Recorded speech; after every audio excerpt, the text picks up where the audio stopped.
현재를 알면 미래가 보인다. 청년들의 균형 있는 시각으로 크고 작은 이슈들을 파헤치며 세상을 간접 체험해보는 저희는 시사톡톡입니다. 어떤 방면에서는 우린 언제나 다를 것입니다. 다른 방면에서는 우리는 언제나 같을 것입니다. 언제나 갈등과 책임 전가에 대한 여지는 있습니다. 동시에 새로운 관점의 수용과 공감을 위한 여지도 우리는 남겨두고 있습니다. 이해하는 것은 우리의 선택입니다. 비로니카 투갈레바의 말에서 인용했습니다. 해당 회차는 택배 파업 종료 이전인 2월 22일에 녹음된 회차로 파업 종료 이후에 대한 내용은 다루지 않고 있습니다. 안녕하세요, 라운에어 청취자 여러분. 시사톡톡 시즌4 메인 DJ를 맡게 된 송아라고 합니다. 시사톡톡이 시즌3에 이어서 시즌4로 돌아오게 되었습니다. 네, 이번 시사톡톡4에는 새로운 DJ 두 분이 함께 해주시는데요. 우리 DJ분들 자기소개 먼저 부탁드릴게요. DJ 나무님. 네, 청취자 여러분 안녕하세요. 시사톡톡 시즌4에 새롭게 참여하게 된 신입 DJ 나무입니다. 네, 먼저 시사톡톡이라는 멋진 프로그램을 통해 여러분들께 인사드릴 수 있어서 너무 영광이고 유익하고 재밌는 이야기 들려드릴 수 있게 열심히 한번 준비해 보겠습니다. 네, 반갑습니다. 함께하게 되어서 영광입니다. 한 분 더 계시죠? DJ 라미님 자기소개 부탁드릴게요. 안녕하세요. 저는 이번 시사톡톡 시즌4 DJ를 맡은 라미라고 합니다. 처음이라 부족할 수 있지만 오늘 녹음 열심히 해보겠습니다. 네, 반갑습니다. 이렇게 두 분의 DJ와 함께 시사톡톡을 진행하게 되었습니다. 시사톡톡 시즌3에 이어서 시즌4까지 그리고 메인 DJ의 자리까지 맡게 되어서 부담이 이만저만이 아니지만 책임감 있게 열심히 이끌어 보도록 하겠습니다. 자, 그렇다면 나무님, 시사톡톡이라는 프로그램 어떤 프로그램인지 간략하게 소개 부탁드릴게요. 네, 저희가 진행을 맡은 시사톡톡은 청년들의 시선에서 바라보는 다양한 시사 소식들을 전달하고 그 주제에 대한 저희들의 생각을 함께 이야기하는 프로그램이에요. 네, 감사합니다. 맞아요. 저번 시즌을 청취하신 분들이라면 모두 아실 것 같은데 저번 시즌과 동일하게 한 주의 중요한 이슈를 빠르게 전달해드리는 1분 톡톡 코너가 이번 시즌에도 계속되니까요. 많은 관심 부탁드립니다. 그렇다면 나무님, 라미님, 시사톡톡 3 잘 청취하셨나요? 혹시 어떠셨나요? 저번 시즌 시사톡톡에서 유익한 소식들 너무 유쾌하게 잘 소개해 주셔서 정말 재밌게 들었었는데 저는 개인적으로 특히 K 컨텐츠 관련된 소식 들을 때는 프로그램 청취하면서 괜히 제가 기분이 더 좋아지더라고요. 그쵸. 약간 K 컨텐츠 해서 저희 일명 국뽕이라고 하죠. 그런 게 좀 뿜뿜했던 그런 회차였습니다. 네, 저도 정말 재밌게 들었었는데요. 특히 저희와 같은 청년분들이 진행을 해주시다 보니 비슷한 눈높이에서 정보를 들을 수 있어서 편안하기도 했어요. 또 너무 투머치하지 않으면서도 궁금한 정보를 들을 수 있어서 저는 그게 참 좋았던 것 같아요. 맞아요. 그쵸. 그게 시사톡톡의 또 장점이죠. 어떻게 보면. 맞습니다. 진짜. 저희 딱 시사톡톡만이 갖고 있는 유일한 장점인 것 같은데 저도 저번 시즌을 진행하면서도 계속 말씀드렸던 부분이지만 시사톡톡을 준비하면서 저도 같이 시사상식을 얻어갈 수 있었기 때문에 너무 의미 있는 시간이었던 것 같습니다. 우리 청취자 여러분들도 시사톡톡을 들으시면서 이렇게 다양한 장점들 모두 가져가실 수 있으실 거라고 봅니다. 자, 본격적으로 프로그램을 시작하기 전에 여러분 개강 시즌이잖아요. 개강 준비는 잘 하고 계신가요? 네, 맞아요. 곧 개강이죠. 몇 번이나 겪어온 개학 개강인데도 전혀 적응되지 않는 것 같아요. 맞아요. 개강 준비는 열심히 하고 있습니다. 인터넷으로 교재도 주문하고 또 개강하면 역시 개강룩이잖아요. 그쵸. 개강룩도 주문했어요. 택배만을 손꼽아 기다리고 있습니다. 그쵸. 저도 개강룩을 위해서 택배를 지금 기다리고 있습니다. 요즘은 인터넷으로 많이들 주문하시죠? 이제 코로나 확산이 심각해지면서 인터넷 쇼핑이 더욱 활발해졌다고 하는데 혹시 현재 택배에 대해서 혹시 어떻게 생각하세요? 네, 맞아요. 송아님 말처럼 요새는 무료 배송이나 당일 출고 서비스가 확산되면서 저도 이커머스 활용해서 물건 구매하는 경우가 점점 많아지는 것 같은데 그런데 최근에는 예상했던 배송 시기에 상품을 받지 못하는 경우들이 자주 발생하고 있다고 합니다. 네, 맞습니다.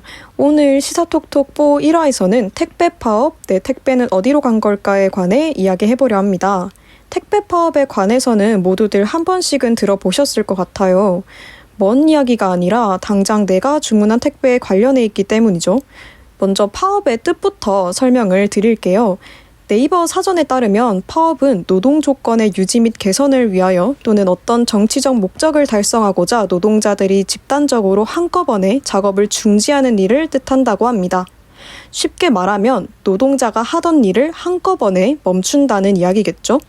이번 사건에 적용해 본다면 택배 기사가 어떠한 합의를 이끌어내기 위해 택배 배달 업무를 이행하지 않는다는 말이 되는 거죠. 네, 이번 택배 파업은 2021년 12월 28일부터 현재 약 2달 정도 지속되고 있고 하루에 약 40만 건 정도의 물량이 배송에 차질을 겪고 있다고 합니다. 네. 택배 파업은 CJ 대한통운 택배 노조 조합원들을 시작으로 확산 및 장기화되고 있는데요. 2월 16일 기준으로 전국의 약 45개 지역에서 파업이 진행되고 있다고 합니다. 저희가 위치한 부산은 사상구 일성에서만 파업이 진행 중이라고 하는데, 그럼 라미님이나 송아님 같은 경우에는 사상 구민 아니시면 주문하셨던 개강룩 개강 전에 받아보실 수도 있겠는데요? 걱정이 많았는데 너무 다행이에요. 그렇다면 왜 택배 배달을 하지 않는 것일까요? 이번 파업이 대체 왜 시작되었는지 많이 궁금하실 텐데요. 이유를 알기 위해서는 1년 전 2021년 1월에 있었던 파업을 먼저 살펴봐야 합니다. 작년에도 파업 이야기가 오고 갔던 것 혹시 기억하시나요? 네. 그쵸. 그때도 많이, 작년 초에 특히 파업 관련 이슈들 때문에 잠시 좀 떠들썩했던 기억이 나네요. 네, 과로사 관련한 안타까운 이야기들도 같이 떠오르는 것 같아요. 네, 상당한 업무량으로 많은 택배기사분들이 사망한 이야기들이 있었는데, 네. 실제로 2022년과 2021년에만 22명의 택배기사가 과로로 사망했다는 통계 자료도 있다고 합니다. 지난 파업은 택배기사들의 이런 과로사 문제를 해결하기 위해서 시작된 것이라고 저는 들었거든요. 맞아요. 네. 그렇다면 지난 파업의 결과를 먼저 알아봅시다. 지난 파업 이후에 만들어진 사회적 합의에 대해서 들어보셨나요? 저는 못 들어본 것 같아요. 정말요? 작년 파업 이후에 택배 노조는 사회적 합의 기구를 통해 합의문을 발표했습니다. 이 사회적 합의 속 중요한 내용 2개를 뽑아보자면, 첫 번째, 주당 최대 노동 시간은 60시간이다. 아이고. 두 번째, 택배 원가를 개당 170원 인상할 수 있다. 이렇게 2가지를 꼽을 수 있겠습니다. 그런데 합의문과 관련해서 노조는 이 합의문이 제대로 이행되지 않았음에 대해 목소리를 냈습니다. 네, 맞습니다. 크게 2가지 문제를 꼽을 수 있는데요. 첫 번째 문제는 사측이 추가한 부속 합의서가 불합리했기 때문이라고 합니다. 부속 합의서에 CJ 대한통운이 택배기사에게 과로를 유발하는 문구를 추가했기 때문인데요.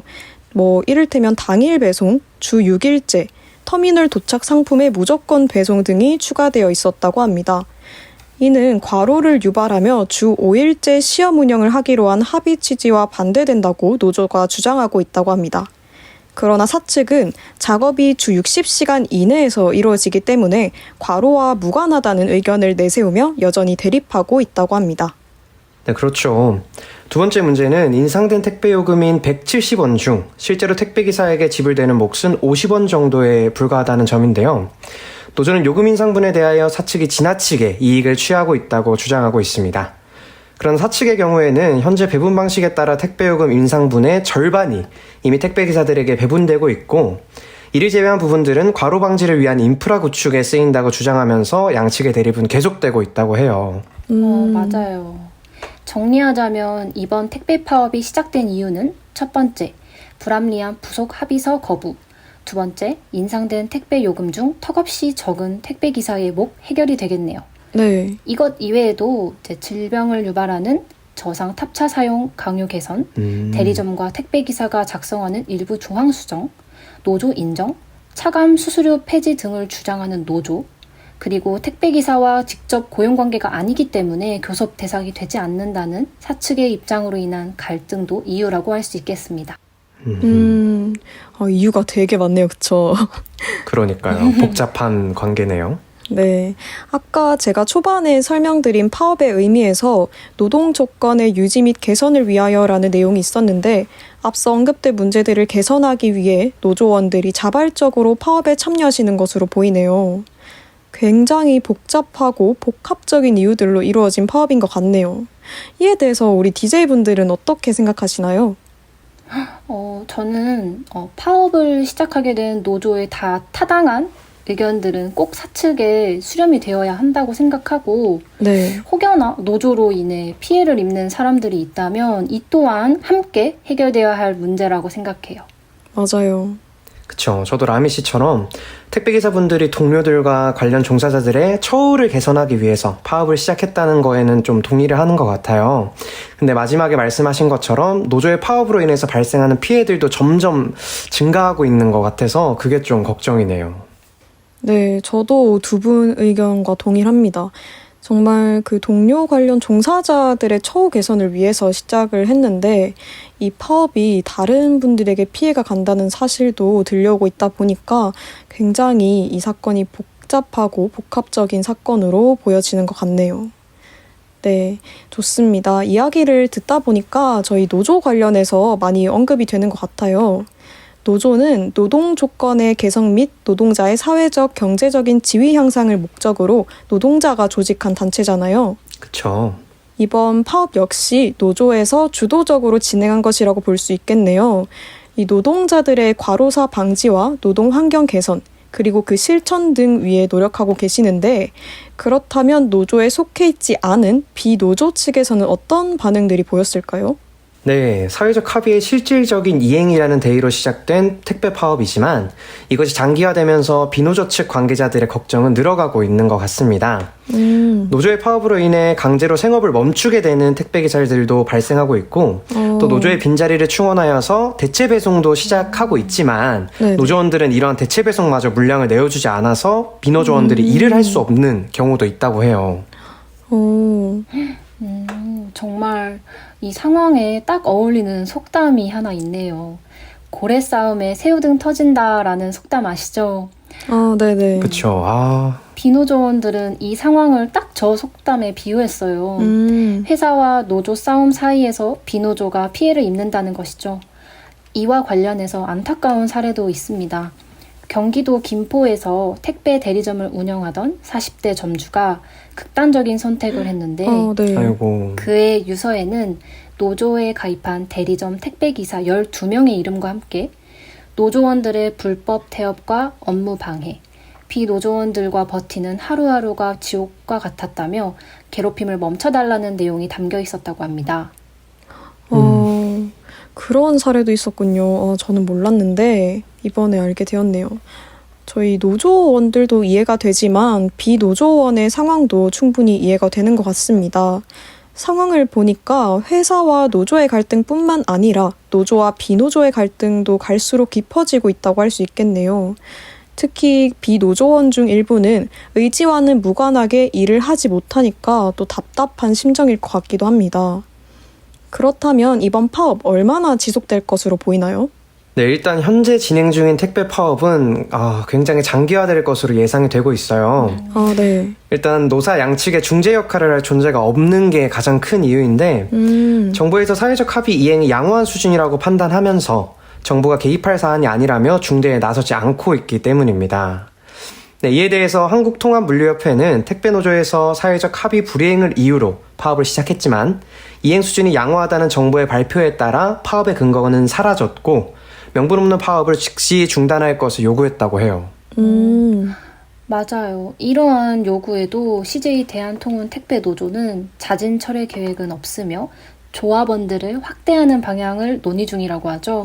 그러나 파업의 장기화로 인해서 노조원들도 피로감을 느끼지 않을 수가 없었는데요. 그렇죠. 장기 파업으로 생계 문제를 걱정하는 노조원들이 많이 늘었고 노조 집행부의 감시를 피해 업무에 복귀하는 노조원들도 심심치 않게 발견된다고 합니다. 아무래도 생업을 포기하는 것이다 보니까 금전적인 문제가 가장 고민이 되는 것 같습니다. 맞아요. 예상치 못하게 길어진 파업으로 인해서 피해가 이만저만이 아닌 것 같은데요. 앞으로 장기화될 가능성이 높아 보이는데 어떻게 난관을 극복해 나갈지 궁금하기도 하네요. 네, 이렇게 1부에서 택배 파업의 현재 상황과 이유, 비노조의 입장, 장기화 조짐에 대해 이야기 나눠봤는데요. 조금은 어려운가요? 다들 어떠세요? 이게 약간 아까도 말했다시피 아무래도 내용 자체가 조금 복잡하고 한 가지 사건에 여러 가지 이해관계가 얽혀 있다 보니까 네. 저희도 최대한 중립적인 시각에서 다양한 이야기들 전달하려고 했는데 청취자분들께서 어떻게 들으셨을지 조금 걱정이 되는 것 같아요. 맞아요.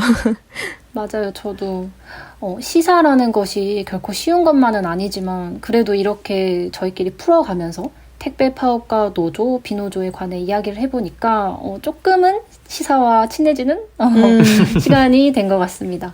첫 시사톡톡 녹음이라서 많이 떤 것 같은데 2부에서는 1부보다 좀 더 자연스러운 녹음을 할 수 있도록 노력해보겠습니다.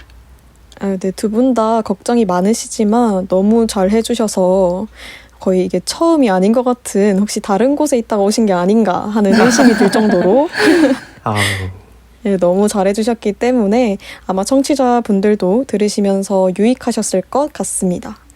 네, 그렇다면 이렇게 1부 마무리하겠습니다. 이어지는 2부에서는 택배 파업이 미치는 영향, 타 택배사, 비노조, 고객의 입장에 대해 이야기해보는 시간을 가져보도록 하겠고요. 또 파업과 관련한 실제 사례들을 만나보고 우리 국원들의 경험도 나눠보도록 하겠습니다. 2부 시작 전 한 주간의 시사 소식을 빠르고 쉽게 전해드리는 1분 톡톡 듣고 오시죠.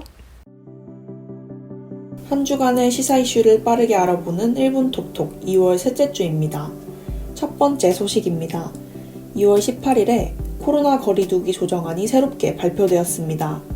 주요 내용으로는 영업시간은 기존 21시에서 22시로 1시간 늦춰졌고 사적 모임 인원 제한은 6인으로 유지됩니다. 한편 오미크론 변이 확산으로 2월 셋째 주 코로나 확진자 수가 10만 명을 돌파했습니다. 건강에 유의하시길 바랍니다. 두 번째 소식입니다. 국내 코로나 백신 3차 접종자 수가 50%를 돌파한 가운데 4차 접종 계획에 대해 발표했습니다. 4차 접종은 면역 저하자 및 요양병원 시설을 대상으로 실시됩니다. 3차 접종 완료 4개월 이후부터 접종 가능하며 당일 또는 사전 예약으로 2월 28일부터 접종이 가능합니다. 자세한 사항은 질병관리청 코로나19 예방접종 누리집을 참고하시길 바랍니다. 세 번째 소식입니다. 2022년 베이징 동계올림픽이 2월 20일로 막을 내렸습니다. 대한민국은 금메달 2개, 은메달 5개, 동메달 2개를 차지하여 종합 14위를 기록하였습니다. 열심히 뛰어준 모든 선수들에게 박수를 보냅니다. 이어서 3월 4일 개최되는 2022 베이징 동계 패럴림픽도 많은 관심 부탁드립니다. 이상 2월 셋째 주 1분 톡톡을 마치겠습니다. 네, 1분 톡톡 잘 듣고 오셨나요? 1분 톡톡은 이렇게 1부와 2부 사이에 지나갈 예정입니다. 매일매일 뉴스 챙겨보기 힘들고 또 귀찮으시잖아요.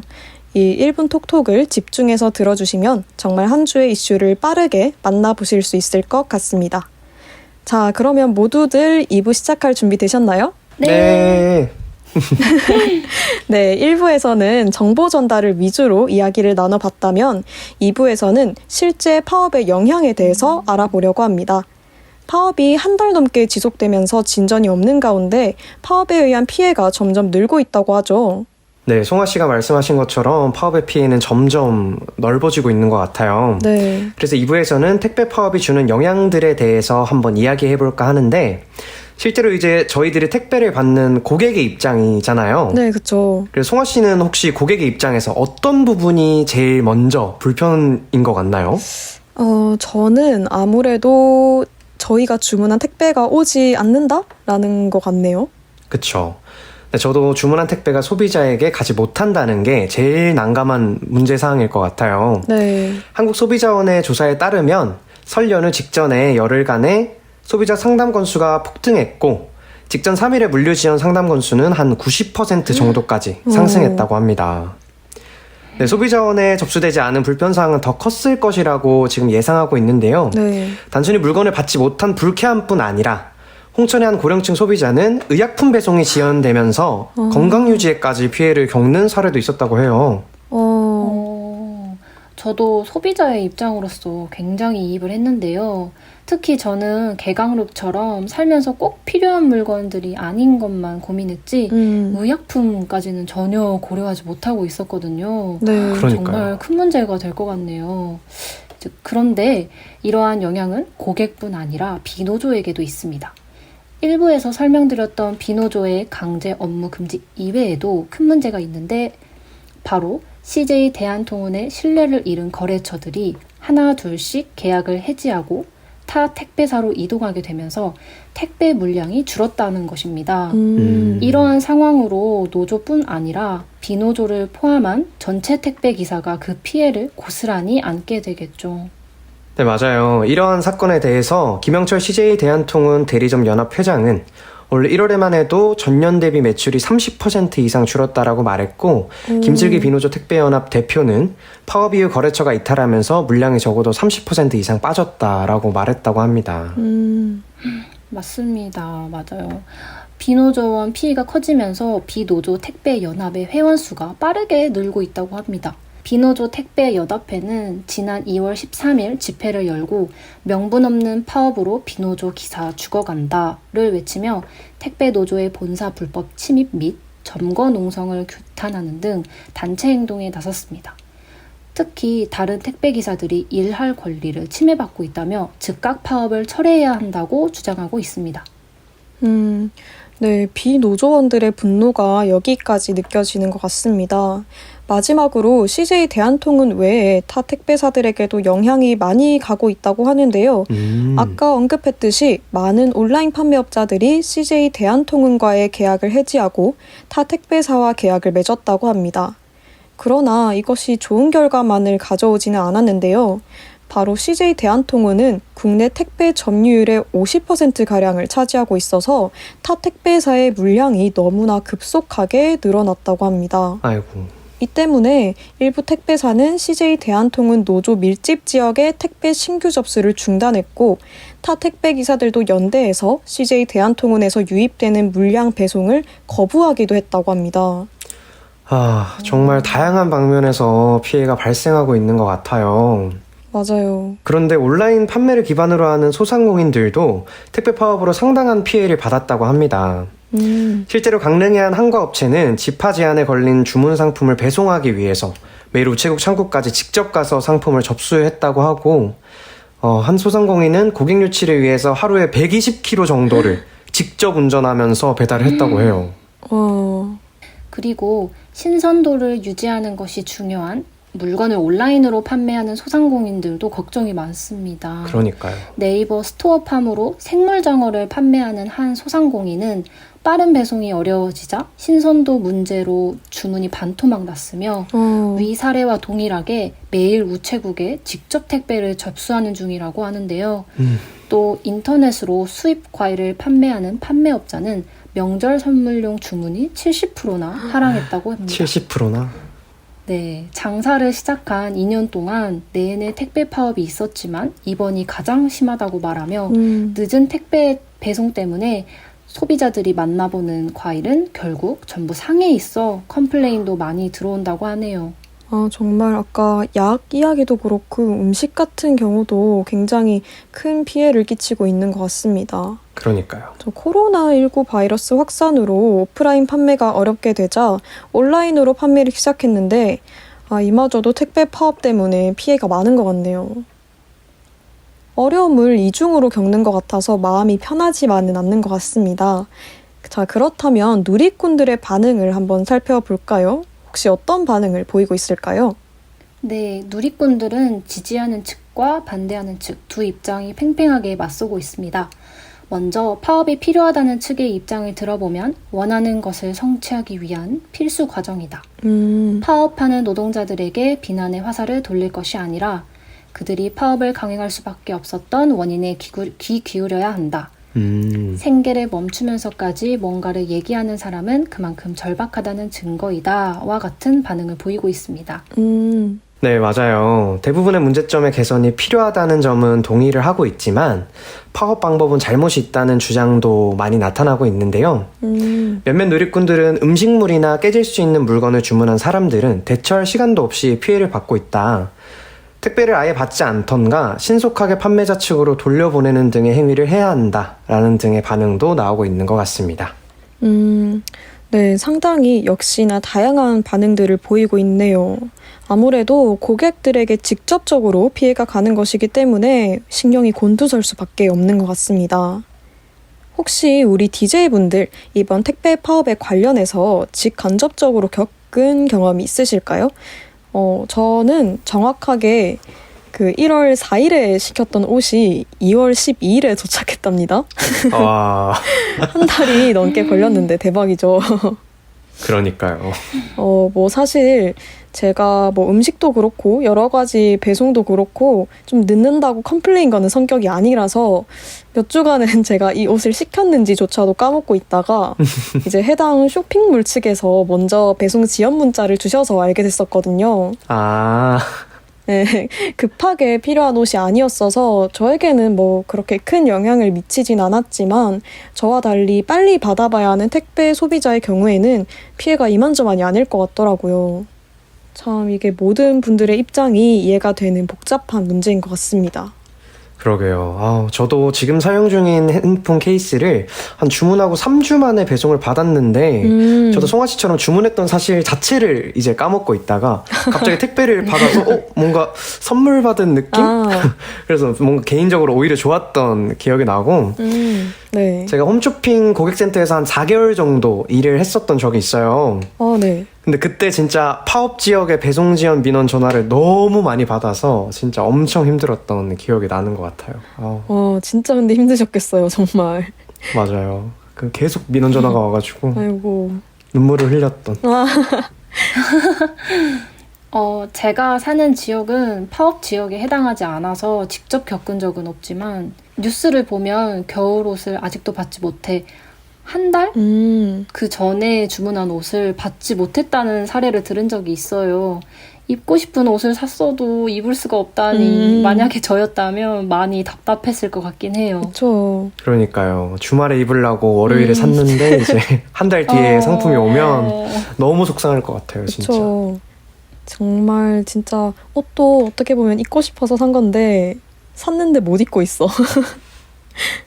그니까. 눈물. 큰 문제인 것 같습니다. 자, 이렇게 우리 모두 가까이에서 택배 파업을 경험하고 있었네요. 그래서 더더욱 택배 파업 관련 이야기는 절대 무시할 수 없을 것 같습니다. 자, 여러분 이제 택배 파업에 대해서 어느 정도 지식을 쌓으셨을까요? 네. 네, 택배 파업과 관련한 이야기는 여기에서 마치도록 하겠는데 우리 DJ분들 처음 녹음해보는 1화 혹시 어떠셨나요? 프롤로그 이후에 하는 녹음이라서 그나마 덜 긴장할 줄 알았는데, 네.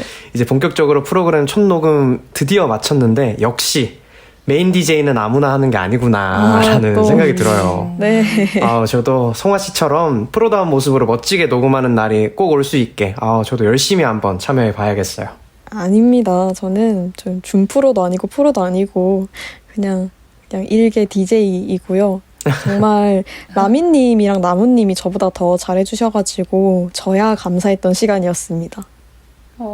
겸손까지. 역시 훈훈한 라오네요. 역시 저도 첫 녹음은 만만치가 않네요. 아직 많이 부족하지만 많이 연습하고 노력해서 좀 더 능숙한 모습을 보여드리고 싶네요. 네, 두 분 다 지금도 잘하고 계시니까 너무 걱정 안 하셔도 괜찮을 것 같습니다. 저는 나름의 경력이 있다고 할 수는 있지만 그래도 항상 처음은 떨리는 것 같아요. 그렇죠? 그쵸. 정말 이제 오랜만에 녹음을 해서 부족한 부분이 많았을 텐데 우리 청취자분들 어떠셨을지 모르겠습니다. 저희 이쁘게 봐주세요. 제발. 네, 택배 파업이 이전 파업들과는 달리 오랫동안 지속되고 있습니다. 사측과 노조의 원만한 합의가 빠른 시일 내에 이루어져 하루빨리 평화로웠던 나날들로 돌아가고 싶을 뿐이네요. 1화 택배 파업, 내 택배는 어디로 간 걸까 편은 여기서 마무리하도록 하고 함께 해주신 청취자분들께 깊이 감사드리면서 곧 2화로 찾아뵙겠습니다. 저희는 시사톡톡 시즌4였습니다. 감사합니다.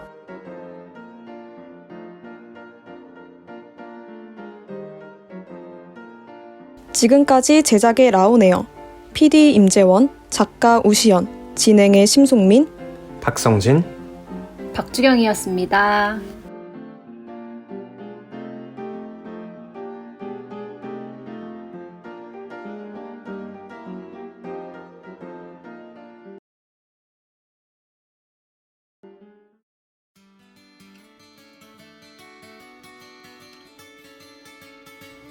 여러분은 사랑하면 어떤 모습이 가장 먼저 떠오르시나요? 오늘 저희 띵곡 사무소에서는 활활 타오르는 뜨거운 연애뿐만 아니라 뜨거웠다가 점점 식어가며 적정 온도를 찾아가는 사랑까지 다루어 보려고 합니다. 그리고 나아가 가족의 사랑과 친구와의 사랑, 반려동물의 사랑 등 사랑이라는 단어를 노래와 함께 이야기해 보려고 해요. 저희 띵곡 사무소에 오셔서 같이 다양한 사랑의 음악 공유할까요? 띵곡 사무소 1화 지금 바로 시작합니다. 반갑습니다. 라온에어 청취자 여러분. 띵곡 사무소 시즌2부터 메인 DJ를 맡게 된 DJ 나니입니다. 처음으로 메인 DJ를 맡게 되어서 조금 긴장되는데요. 기존의 라온에어를 들어주신 분들은 아시겠지만 저희 띵곡 사무소는 우리가 살아가고 있는 일상의 상황 속에서 가장 잘 어울리는 음악을 서로 소개하며 몰랐던 명곡에 대해 알아가고 자신만의 띵곡을 추천하고 이야기를 나누며 우리의 일상과 음악을 연결해주는 프로그램입니다. 음악을 통해 이야기를 나누며 공감할 수도 있고 몰랐던 노래들도 알아가면서 힐링할 수 있을 거라 기대가 많이 되는데요. 띵곡에 대해 앞으로 함께 이야기를 나눌 우리 라온에어 DJ분들부터 소개해보도록 하겠습니다. 우리 DJ분들, 라온에어 청취자분들에게 인사해주세요. 네, 안녕하세요. 라온에어 청취자 여러분. 오랜만입니다. DJ 송어입니다. 안녕하세요. 라온에어 청취자 여러분. 저는 이번 라온에어 9기에 새롭게 들어오게 된 라디오곡 DJ 라미라고 합니다. 제 활동명은 스폰지밥 속 캐릭터인 다라미를 닮았다는 말을 정말 많이 들어서 라미라고 짓게 되었습니다. 네, 모두 반갑습니다. 라온에어 9기 국원들의 활기찬 기운을 받아 띵곡 사무소도 활기차게 시작할 수 있을 것 같네요. 본격적으로 프로그램에 들어가기 앞서 저희 띵곡 사무소를 들려주시는 청취자분들의 애칭을 정하는 시간을 가져보도록 할 건데요. 먼저 라미님 먼저 생각해본 애칭 있으신가요? 애칭이라 저는 띵스? 약간 뚱스 같이 우리 띵곡 사무소를 들어주시는 청취자분들을 줄여서 띵스라고 불러보는 건 어떨까요? 저도 살짝 비슷한데 저는 띵똥이가 어떨까 싶은데요. 저희 프로그램 명인 띵곡 사무소의 띵과 그 우리가 귀엽고 좀 소중한 애들한테 뭐뭐 둥이 이렇게 쓰니까 그거를 합치는 거죠. 근데 그렇게 하면 이제 띵둥이가 되는데 이제 띵둥이는 어감이 좀 안 끌리는 것 같아서 그 초인종 누른 소리인 띵똥이 어떨까 해서 결정하게 됐습니다. 띵똥이들 하면은 뭐 어때요? 귀엽지 않나요? 띵똥이들 하니까 약간 유치원 선생님 같고 너무 아, 귀엽네요. 두 분 애칭 정하는 센스가 남다르시네요. 네, 저는 띵싱 어떤가요? 띵싱. 띵싱. 띵곡 사무소의 띵과 노래의 싱이거든요. 발음이 조금 어렵다면 약간 띵띵이. 띵띵이 귀엽다. 네, 띵띵이도 괜찮을 것 같아요. 오, 귀엽다. 네, 그럼 저희가 지금 바로 투표로 애칭을 정해보도록 할 건데요. 네. 하나, 둘, 셋 하면 자신이 말한 애칭을 제외하고 두 가지 중에 가장 마음에 들었던 애칭을 말해보도록 해요. 네. 네, 그럼 바로 할게요. 하나, 둘, 셋. 띵띵이. 똥이. 라미님 뭐라 하셨죠? 저 띵똥이요. 그럼 저 띵똥 두 표고 오. 띵띵이 한 표라서 네, 송아님이 정해주신 띵똥이. 오. 오. 와, 띵똥이가 감사합니다. 두 표를 받고 띵곡 사무소 청취자분들의 애칭이 되었습니다.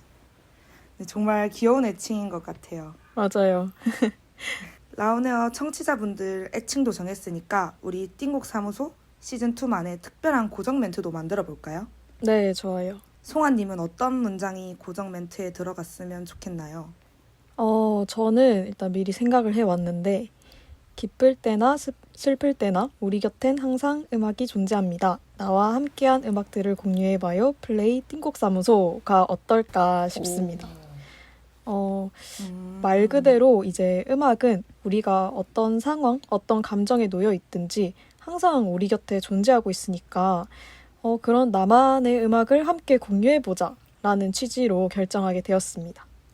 오, 역시 송아님 센스가 장난 아니시네요. 아유, 네, 저도 간단하게 저는 좀 짧은 것 같은데 나만 알기에 아까운 곡들 우리 같이 들어봐요. 띵곡사무소 Drop the Beat로 오, 생각해봤습니다. 와. 오늘 신박하고 좋은 것 오. 같은데요. 힙하고. 뭔가 영어로 하니까 갑자기 멋이 살아나는 것 있어 같은 보여, 있어 느낌이 보여. 드네요. 아우 감사합니다. 두 분이 너무 잘 지어주셔서 제가 약간 의기소침해지는데, 저는 원래 띵사 고정 멘트가 되게 서정적이더라고요. 네. 그래서 이제 그 분위기에 맞춰서 저희는 이야기와 함께 띵곡을 소개해주는 프로그램이니까 여러분의 이야기 속 노래는 무엇인가요? 저희와 함께 공유하실까요? 이런 문장은 어떨까 조심스럽게 제안해 봅니다. 아, 네. 그러면 이 오프닝 멘트도 투표로 진행해 볼까요? 네네. 아니면 조금 섞어 볼까요? 의견 있으시면 말씀해 주세요. 적절히 섞어도 괜찮을 것 같기도 하고, 만약에 투표로 하게 된다면, 이제 문장은 좀 기니까 DJ 명을 얘기하면서 투표하면 좋을 것 같아요. 그러면 각자 마음속에 멘트 하나씩 정하셨나요? 네. 네, 저 정했습니다. 그러면 하나, 둘, 셋 하면 DJ 이름 말할게요. 네, 하나, 둘, 셋. 나니님. 송하. DJ 나니. Drop the beat 결정된 건가요? 드랍도 비트가 됐나요? 라미님도 저 투표하신 거 맞으시죠? 네, 맞아요. 오, 네. 그러면 이렇게 제 의견이 네, 오프닝 멘트로 결정이 되었습니다. 축하드려요. 네, 그러면 띵곡 사무소 2화부터는 오늘 정한 고정 멘트로 인사드리겠습니다. 휴방을 거쳐 재정비된 띵곡 사무소와 시간을 보내보다 보면 이제 생명이 피어오르는 봄이 다가옵니다. 우리 DJ분들은 요즘 어떻게 지내셨나요? 저는 사실 이것도 계속 하는 얘기지만 코로나가 너무 심한 상황이어서 제대로 뭔가 각을 잡고 놀아본 적은 정말 손에 꼽는 것 같은데, 원래 집순이지만. 그래서 대부분의 시간을 좀 집에서 보냈던 것 같은데요. 라온에어 관련 얘기를 하자면, 이제 저희는 9기를 위해서 우리 연두 대표님과 열심히, 아주 열심히 보이지 않는 곳에서 많은 일들을 했답니다. 이렇게 또 생색을 내네요. 맞아요. 우리 대표님들이 뒤에서 이게 준비하신다고 고생 많으셨다고 저도 들었습니다. 항상 감사합니다. 아유, 아닙니다. 감사합니다. 송아님이 연두님과 함께 많은 일을 해주셨다니 라온에어 국원으로서 더 열심히 해야겠다는 생각이 드네요. 저는 올해 처음 라온에어에 들어오게 되어서 이제 라온에어에 적응하면서 지낸 것 같아요. 참여하는 프로그램 회의도 하고 띵사 대본도 작성해보고 또 프롤로그 녹음도 하면서 정말 라온에어와 함께하는 요즘인 것 같아요. 아직은 조금 어색하지만 더 잘하고 싶은 마음이 드는 요즘입니다. 네, 지금도 충분히 잘하고 계시지만 네, 앞으로 더 적응한 모습 기대해 보도록 하겠습니다. 네, 다들 행복한 일상과 바쁜 하루를 보내고 있었네요. 저는 평일에는 알바를 하고 주말에는 본가에 가서 부모님과 고향 친구들을 만나며 방학을 나름 알차게 보내고 있답니다. 다시 운동을 시작하고 있는데 날씨가 갑자기 많이 추워져서 네. 침대에서 몸이 조금 안 떨어지더라고요. 아, 그쵸. 네, 그래서 이러한 일상을 살아갈 때 라운에어 DJ분들은 어떤 감정이 가장 필요하다고 생각하세요? 한 3가지 정도 말씀해 주세요. 저는, 사랑, 반성하는 태도, 배우려는 의지. 이 3가지가 가장 필요하다고 생각을 하는데요. 솔직히 저는 이 중에서 사랑만 있어도 이 세상이 굉장히 평화롭게 굴러갈 것 같다라는 생각을 종종 하곤 합니다. 뭐, 인간을 사랑하는 마음, 동물을 사랑하는 마음, 자연을 사랑하는 마음 등등등, 뭔가 생각만 해도 서로가 서로를 사랑하고 배려하고 존중하고, 저는 너무 좋거든요. 그렇지 않나요? 그리고, 개인적으로 이게 감정이라고 할 수 있는지는 모르겠지만, 저는 반성하는 태도랑 배우려는 의지를 아주 중요하게 생각하거든요. 단순히 뭔가 학문적인 지식을 습득하는 공부뿐만 아니라 저는 이 세상에 우리가 알아야 할 것들이 굉장히 많다고 생각하거든요. 한마디로 저는 맞아요. 아는 게 힘이다 라는 말을 굉장히 지지하는 사람이기 때문에 이렇게 2가지를 꼽아봤고요. 특히 또 배우는 과정에서 자신의 잘못된 점을 마주할 수 있게 되는데 그럴 때 반성할 줄 알고 배우려고 하는 태도, 그게 아주 중요한 것 같습니다. 네. 네, 반성할 줄 알고 배우려는 태도. 되게 뭔가 발전에 있어서 가장 중요한 태도라고 저도 생각돼요. 네. 와, 맞아요. 송아님처럼 인정하고 이제 반성하는 태도도 진짜 중요한 것 같아요. 저는 행복, 사랑, 열정, 이 3가지가 가장 필요할 것 같아요. 왜냐면 행복은 삶을 지속하게 해주는 목표가 되어주고, 사랑은 그 목표를 이루어질 수 있게 도와주는 힘을 주고, 또 열정은 사랑으로 받은 힘을 마음껏 발휘할 수 있는 용기를 가져다 줄 수 있다고 저는 생각해요. 이 3가지 중 하나라도 없다면 지속하기 힘들 것 같은 서로 상호 보완 되는 관계의 감정들인 것 같아요. 맞아요.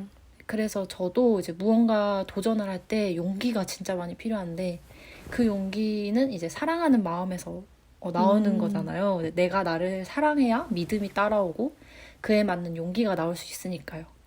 이렇게 이제 제가 무언가를 계속 하고자 하는 저만의 이유는 행복하기 위해서, 그리고 자아 실현을 위해서이니까 저는 이제 행복, 사랑, 열정 이 3가지가 가장 중요한 것 같아요.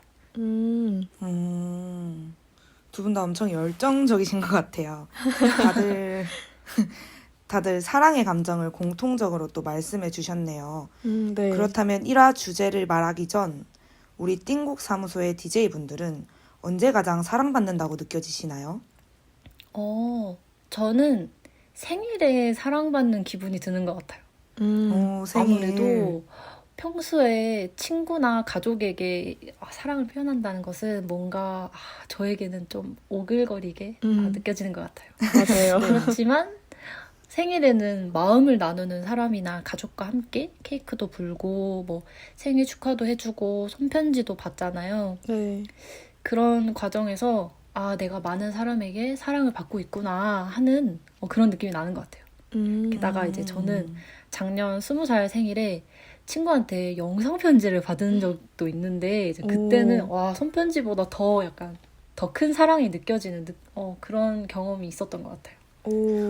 영상 편지 저는 아직 받아본 적이 없어서 저도. 네, 굉장히 좀 찐친에게 사랑을 받은 것 같네요. 맞아요. 그리고 요즘에는 카카오톡으로 선물하기를 보낼 때도 음성 녹음을 같이 보낼 수 있더라고요. 맞아요. 오, 네, 그래서 우와. 조금 더 감동받는 포인트들이 좀 생기는 것 같긴 해요. 맞아요. 저도 친구들과 자주 연락하지 않아도 생일에는 작은 선물과 진심을 좀 전하는 편이거든요. 네. 근데 저는 사랑을 편안함 속에서 조금 느끼고 있는 것 같아요. 오랜만에 만난 친구들이나 본가에 가서 가족들과 있으면 그 설명하지 못하는 편안함이 있잖아요. 네. 그런 편안함 속에서 소중한 일상 속에서 그런 사랑을 조금 느끼고 있는 것 같아요. 너무 감성적인가요?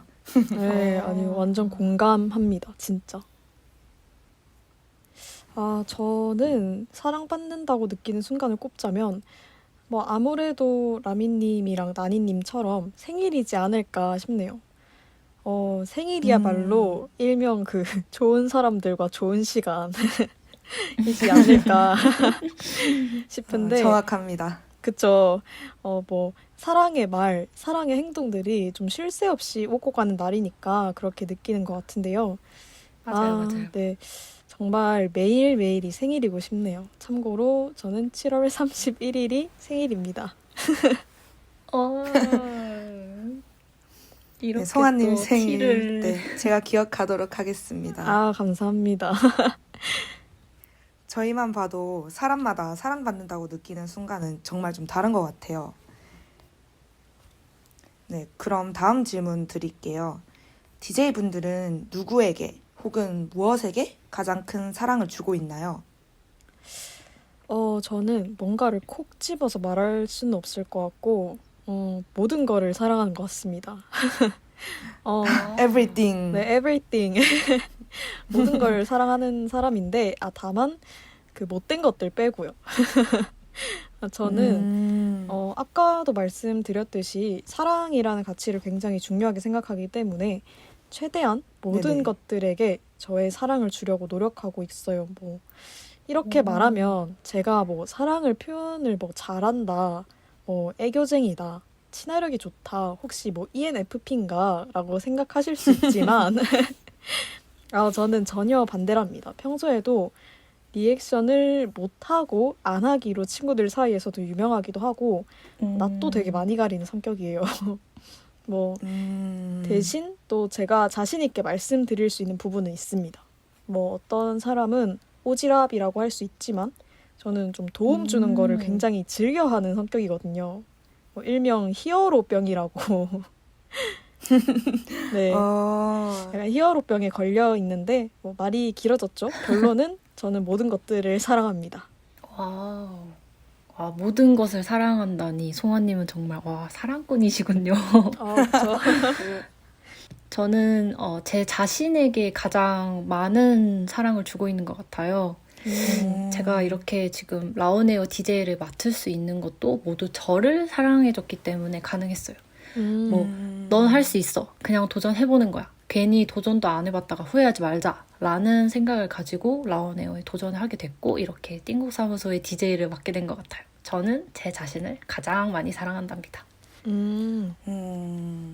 라미님의 말씀처럼 자신을 사랑하는 태도 제가 좀 요즘 가지려고 노력하고 있거든요. 맞아요.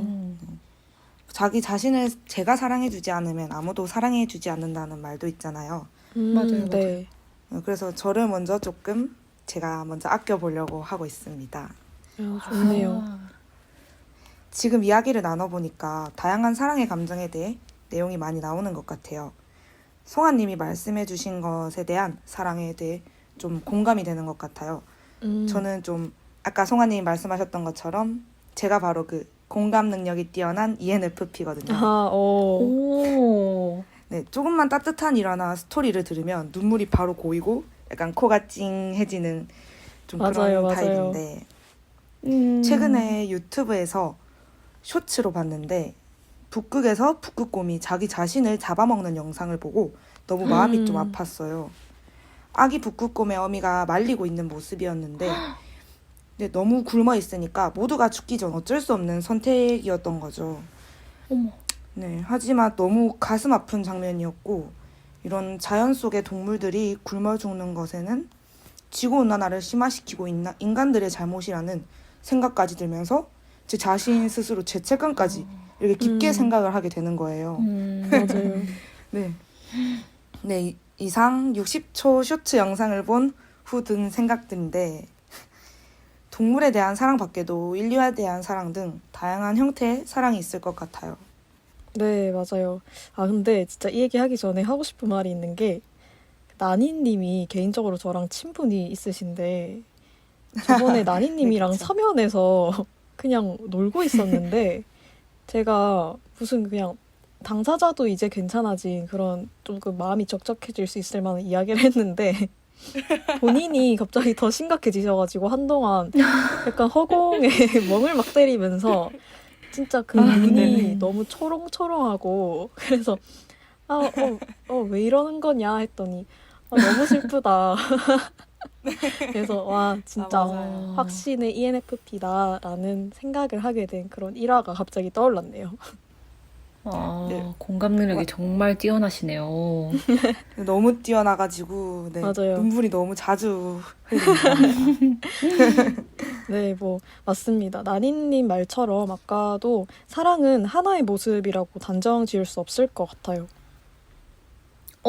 이거 방금 송아님이 오늘 띵곡사무소 1화의 주제를 말씀해 주신 것 같은데요?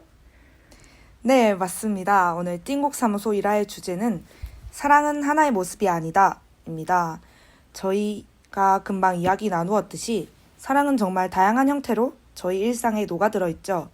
그럼 송아님, 아까 이야기해주신 사랑의 이야기와 관련된 노래 선곡하셨나요? 네, 저는 또 나니님 눈물샘을 또 건드릴 수 있는데 잔나비의 늙은 개라는 곡을 선곡했습니다. 네, 제목부터 오. 너무 티나지만 과연 이 노래가 어떤 사랑에 대해서 노래하고 있을지 다들 집중해서 들어주시길 바랍니다. 벌써 약간 눈물이 나긴 하는데요. 네, 그럼 바로 듣고 오겠습니다. 뮤직 스타트!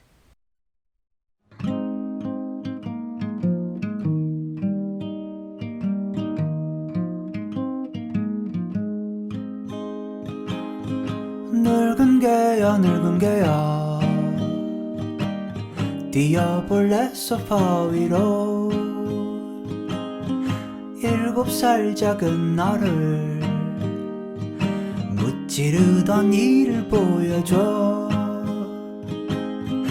국에밥 말아줄까 치킨을 시켜 먹을까 엄마께 혼난데도 사람밥이 맛있잖니.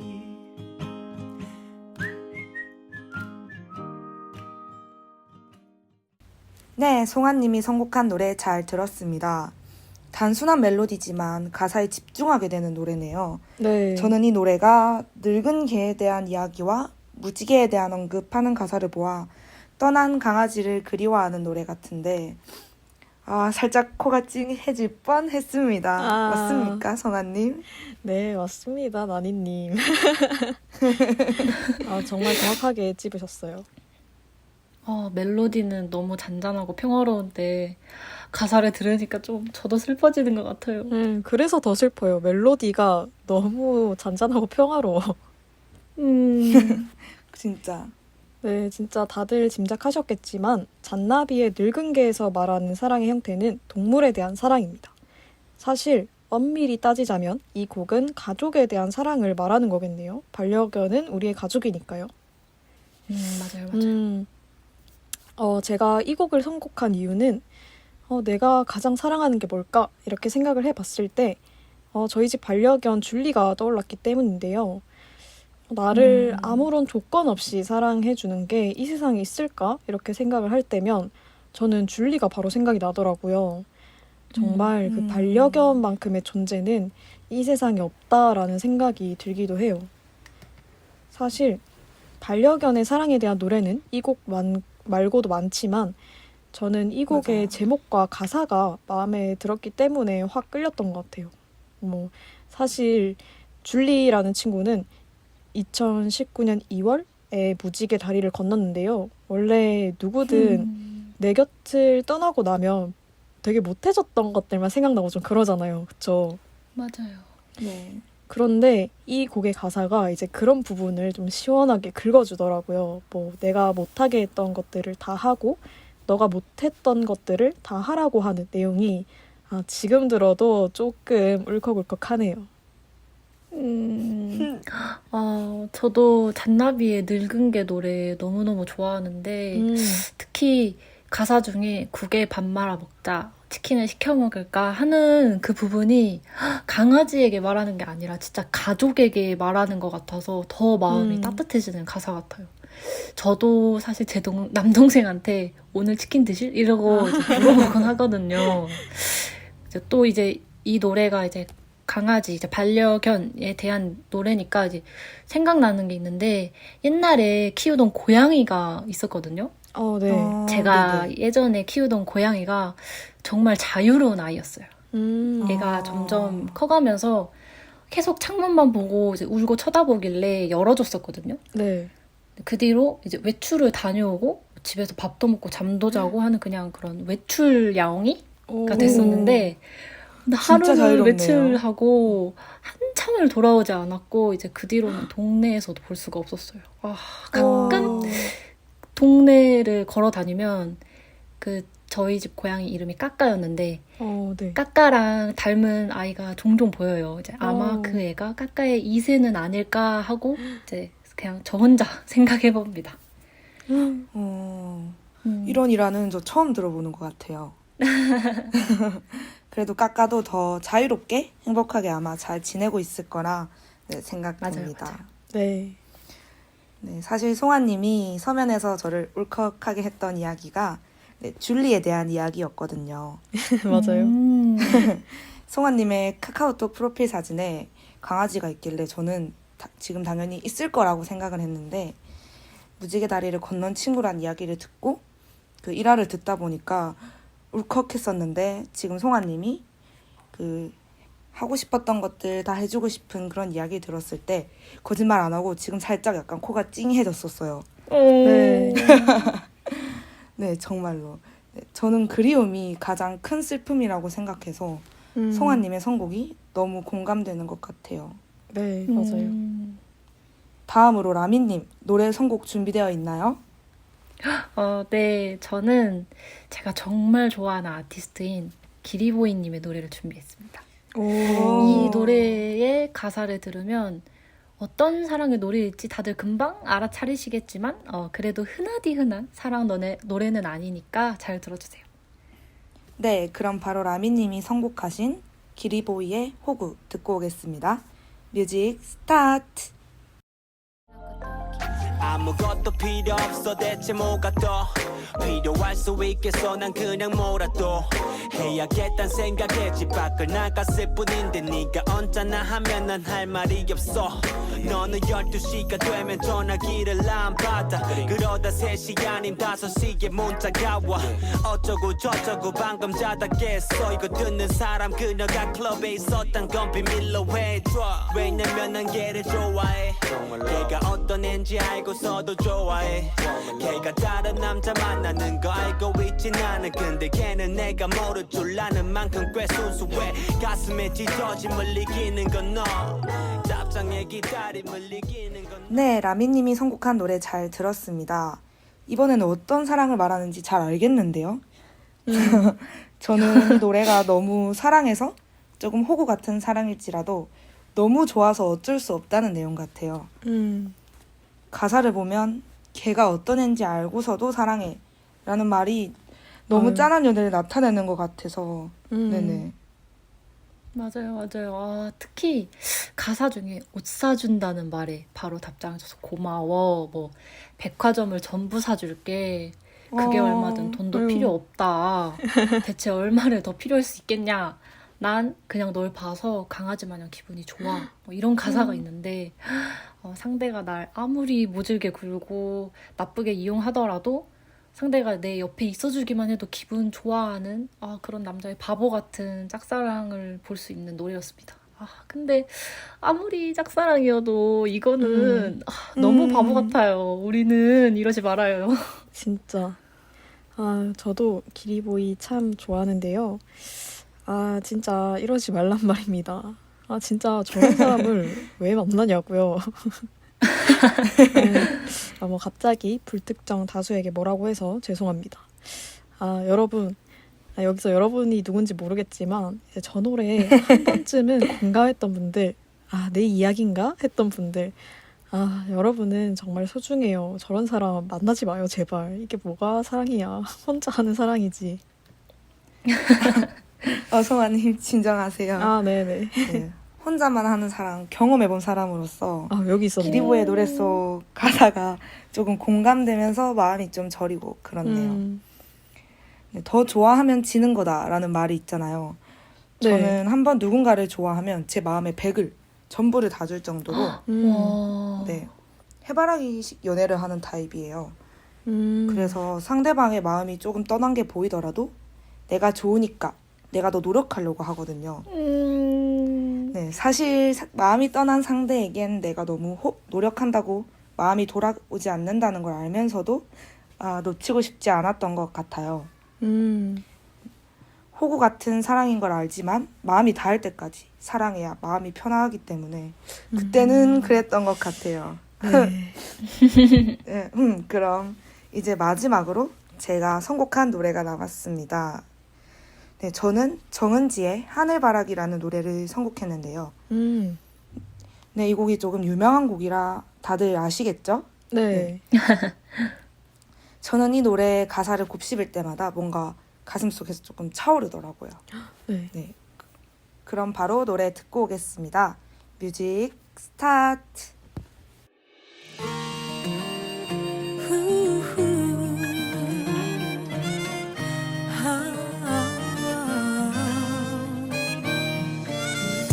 꽃잎이 내 맘을 흔들고 꽃잎이 내 눈을 적시고 아름다운 기억 푸른 하늘만 바라본다. 꼬마야 약해지지만 슬픔을 혼자 안고 살지는 마. 아빠야 어디를 가야 당신의 마음처럼 살 수 있을까. 가장 큰 별이 보이는 우리 동네 따뜻한 햇살 꽃이 피는 봄에 그댈 위로해요 그댈 사랑해요 그대만의 노래로. 아, 이 노래 진짜 오랜만이네요. 맞아요. 처음 나왔을 때 정말 많이 들었었는데. 가사에 나와 있듯이 가족? 그 중에서도 아빠를 대상으로 한 가족 사랑 노래인 것 같아요. 꼬마야 약해지지 마, 뭐 이런 가사가 있는데 제 생각일 뿐이지만 뭔가 과거 어린 시절 아빠가 나에게 해주는 말인 것 같고, 이제 2절에 아빠야 약해지지 마 부분이 나오는데 이 부분은 성인이 되고 난 후 성숙해진 내가 아빠에게 해주는 말처럼 느껴지는 거예요. 그래서 이런 부분이 뭔가 더 찡하고 마음 저릿하면서 괜스럽게 이제 제 자신에게 이 상황을 대입하게 되네요. 맞아요. 진짜 이 노래 진짜 추억팔이하게 되네요. 뭔가 어렸을 때 되게 자주 들었던 노래인 것 같은데 이렇게 가사 하나하나를 곱씹어 보면서 들어본 건 이번이 처음인 것 같은데 가사가 이렇게나 뭉클한 노래인 줄 몰랐네요. 노래방에서만 부를 줄 알았지. 근데 저는 이게 인생에 대한 이야기 같다는 생각이 좀 들거든요. 라민님과 같은 맥락이긴 한데 노래의 앞부분에서는 내가 누군가에게 들었던, 노래의 뒷부분에서는 내가 누군가에게 해주었던 말들처럼 느껴지는 것 같아요. 뭐 예를 들어서 그런 말이 있잖아요. 아이에서 어른이 되는 게 아니라 아이에서 어른이 됐다가 다시 아이가 된다는 말이 있잖아요. 우리도 지금은 부모님의 그늘 아래서 편안한 삶을 살아가고 있지만 시간이 지나면 저희가 부모님의 그늘이 되어드려야 될 때가 찾아오기 마련이니까요. 그래서 이 그쵸. 곡은 이런 내용을 담은 가족에 대한 사랑, 더 크게는 내 인생에 대한 사랑을 노래하고 있는 것 같습니다. 두 분 노래에 대한 해석을 굉장히 잘하시는 것 같아요.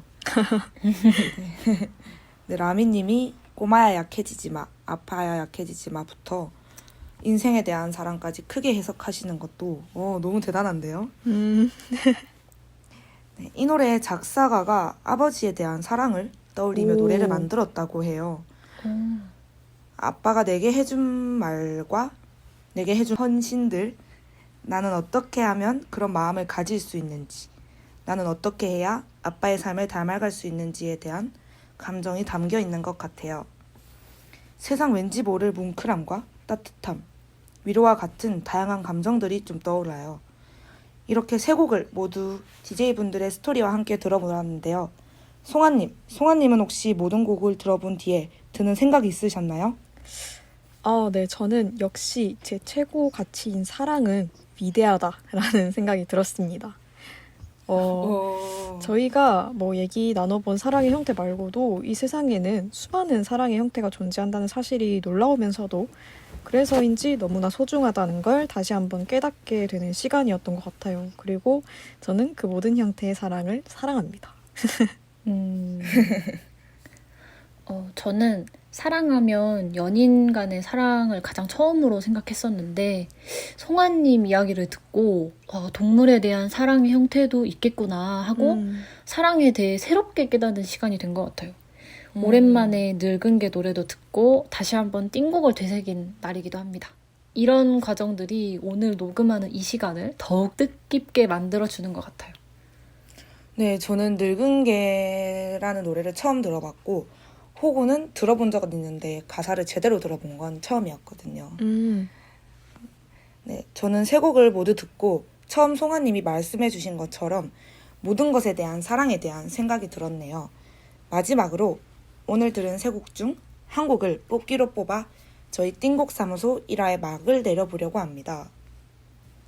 두구두구두구두구두구두구두구 과연 어떤 노래가 뽑혔을지. 두구두구두구두구두구. 네, 송아님의 선곡이 뽑혔습니다. 감사합니다. 아우, 첫 타부터 제 곡이 뽑히다니 이거 좀 감회가 너무 남다른데요? 이거 감으로 남기게 자랑해야겠다. 그리고 저는 이 영광을 줄리에게 돌립니다. 우리 줄리 덕에 이 노래도 선곡하고 이렇게 띵사에서 오늘의 띵곡으로 선정되기도 했으니까요. 네, 줄리도 이 노래 듣고 있을 거예요. 네. 오늘은 이렇게 사랑은 하나의 모습이 아니다라는 주제로 띵곡사무소 1화를 진행해 보았는데요. 라온에어 청취자분들의 사랑은 어떤 형태로 존재하고 있나요? 저희 띵곡사무소와 함께 사랑에 대해 더 알게 된 시간이 되었으면 좋겠습니다. 네, 띵곡사무소 2 1화 플레이리스트를 정리해드리겠습니다. 오늘 제가 추천드린 곡은 반려견에 대한 사랑을 표현한 잔나비의 늙은 개, 그리고 라미님이 추천해주신 곡은 바보 같은 짝사랑을 표현한 기리보이의 호구, 마지막으로 나니님이 추천해주신 곡은 가족에 대한 사랑을 표현한 정은지의 하늘바라기였습니다. 네, 우리들의 모든 순간을 함께할 음악 띵곡사무소는 여러분들과 같이 추억하고 공감하며 일상과 음악을 연결해 줄 수 있는 새로운 플레이리스트로 돌아오겠습니다. 다음 화에 만나요. 그럼 안녕. 지금까지 제작의 라온에어, 기획 이시향, 작가 박주경, 진행 강난희, 심송민, 박주경이었습니다.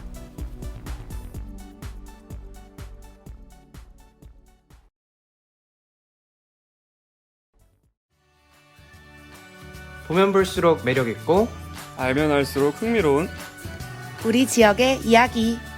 부산에 가면 이제 곧 봄이 찾아오는 3월이 다가오고 있습니다.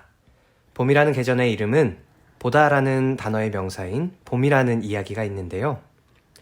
봄이 되면 꽃을 보러 가거나 새해 다짐했던 목표들을 다시 바라보기 때문에 이런 이야기가 나온 것 같습니다. 새로운 사람들과 함께 부산을 다시 바라보는 부산에 가면 시즌2 부산의 벚꽃편 지금 시작하겠습니다. 네, 반갑습니다. 청취자 여러분들, 이제 8기를 무사히 마무리하고 9기를 통해 부산에 가면 시즌2로 다시 돌아온 혁입니다. 이전에 진행했던 분량이나 역할이 좀 저에게 더 많이 주어지면서 좀 부담스러운 마음도 있긴 한데 그래도 또 다른 도전을 한다는 생각으로 조금 더 즐겁게 임해보려고 합니다. 그리고 이제 날씨가 좀 점점 더 따뜻해지면서 우리 진짜 이제 겨울이 지나가고 봄이 오고 있구나를 매일 몸소 느끼고 있거든요, 저는. 이제 여러분들은 봄 하면 좀 어떤 게 느껴지실지 전 모르겠는데 이제 뭔가 좀 새로운 거를 시작한다는 느낌이 들잖아요. 그래서 이제 오늘 저와 함께 더 새로워진 시즌2를 이끌어주실 신입 DJ분들을 한번 소개해보도록 하겠습니다. 자, 이제 우리 DJ분들, 라온에어 청취자분들께 인사해주세요. 네, 부산에 가면 청취자 여러분들 안녕하세요. 라온에어 국기 신입 DJ 나무입니다. 제가 또 면접 때 참여하고 싶은 프로그램으로 부산에 가면 얘기했었거든요. 오, 그래서 이렇게 함께 프로그램 참여하게 돼서 너무 영광이네요. 아우, 정말. 그러니까 저희도 영광이에요. 네, 다행이네요.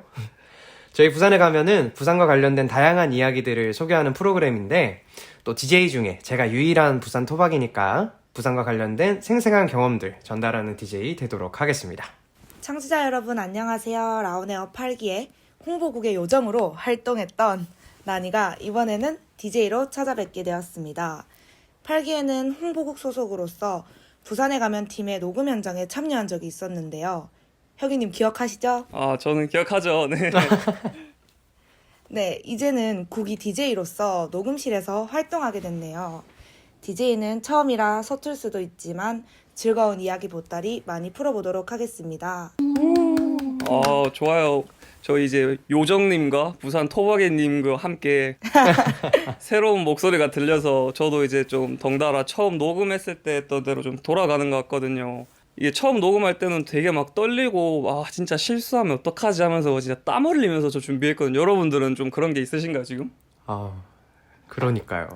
제가 벌써 녹음이 3번째인데 아직도 긴장하고 있는.